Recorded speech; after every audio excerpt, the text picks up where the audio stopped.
Hello everyone. In this video, you'll learn how to enhance video quality in CapCut. First, import your video into CapCut, ensuring you're working with the highest quality file available on your phone.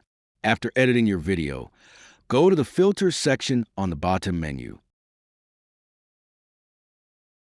and then select the Adjust Effect. Adjust the settings by setting the exposure to 5.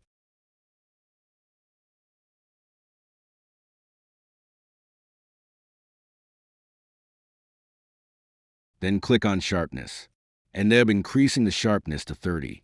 Drag the adjustment layer across the entire video to apply the effect uniformly. Once you've made these adjustments, it's time to export. Before exporting, click on the top right resolution button. Then set the resolution to 1080p and the frame rate to 30 FPS. These settings will help enhance the video quality. After making these changes, export your video and you're done. And that's how you enhance video quality in CapCut. I hope you found this tutorial helpful.